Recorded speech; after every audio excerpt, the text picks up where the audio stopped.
afternoon, everyone.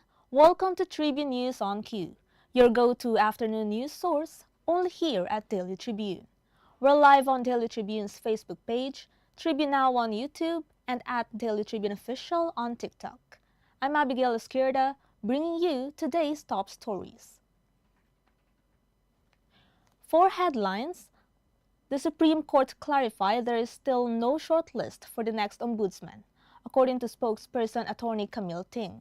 This comes after Senator Amy Marcos claimed that Justice Secretary Jesus Crispin Remulla would be appointed to post on October 8. The Judicial and Bar Council has already interviewed 17 applicants for the position, which became vacant after Samuel Martirez's term ended in July.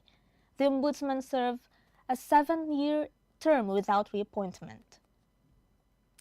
The Department of Transportation has suspended for 90 days the license of a Makati driver whose vehicle was seen with blinking reverse lights in a viral video.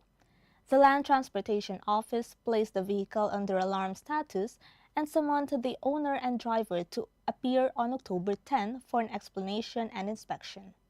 The driver may be charged for violating Section 34D of the Land Transportation and Traffic Code pending investigation. Senate President Vicente Tito Soto III dismissed calls for snap election, saying there is no constitutional or legal framework for it.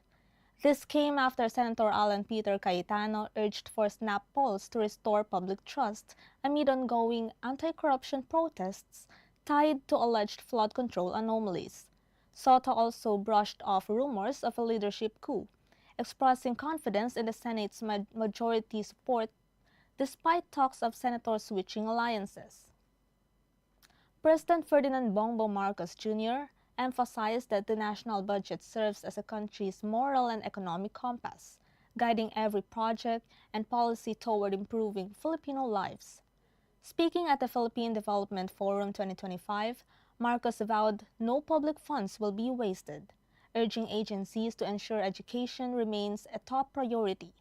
The president cited ongoing efforts to strengthen early learning, improve teaching welfare, and promote safe school environments, noting there is still a long way to go in education reform. For international news, in Morocco, members of an online youth collective called Gen Z 212 have staged protests for the 8th straight day, demanding better healthcare, education, and an end to corruption. Demonstrations spread across several cities, including Casablanca, Rabat, and Tetuan, where protesters called for the resignation of Prime Minister Aziz Akhanuk. Authorities reported 3 deaths earlier this week after clashes in small towns, but rallies have since continued peacefully across the country.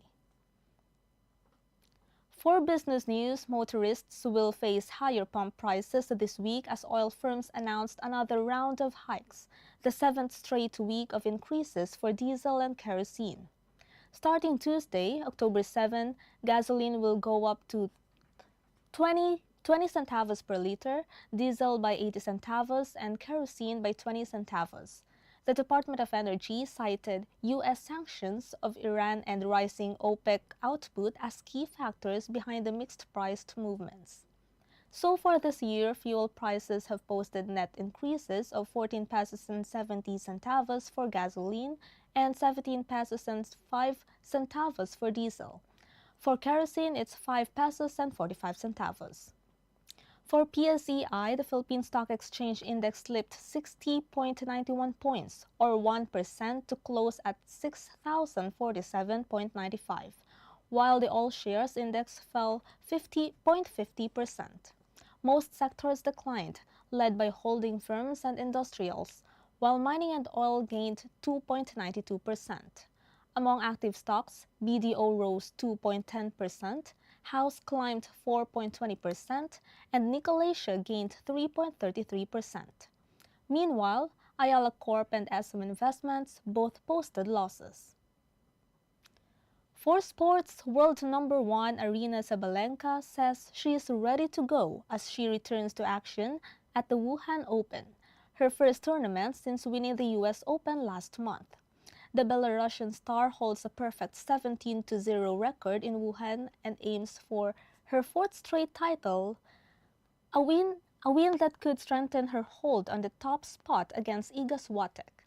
Sabalenka took a month off to recover, saying the break was key to feeling physically ready for the season's final stretch.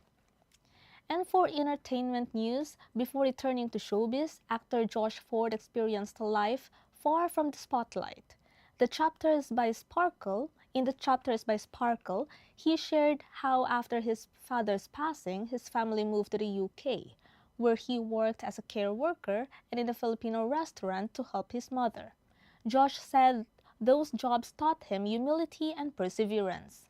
Now he's making his comeback through projects like Wag Kang Titingin at Secrets at Hotel 88. For trivia, Katribo, did you know, on this day 1944, a brave act of defiance unfolded at Auschwitz-Birkenau.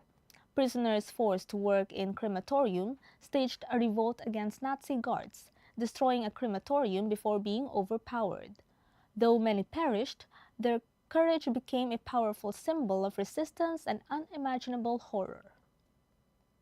And for viral video, today on TikTok, the video uploaded by Kyle Chon has racked up 23.9 million views and over 2 million likes. The clip shows their mom, who just had surgery, trying to sip water, but instead of using the straw, she replaced it with her finger. The hilarious moment left everyone laughing. The netizens commented, "The silent laugh because of her stitches, and even pain can't stop good humor." And that's all for now. Join us again at 4:30 p.m. for more updates. Once again, I'm Abigail Esquierda, and this has been Tribune News on Cue.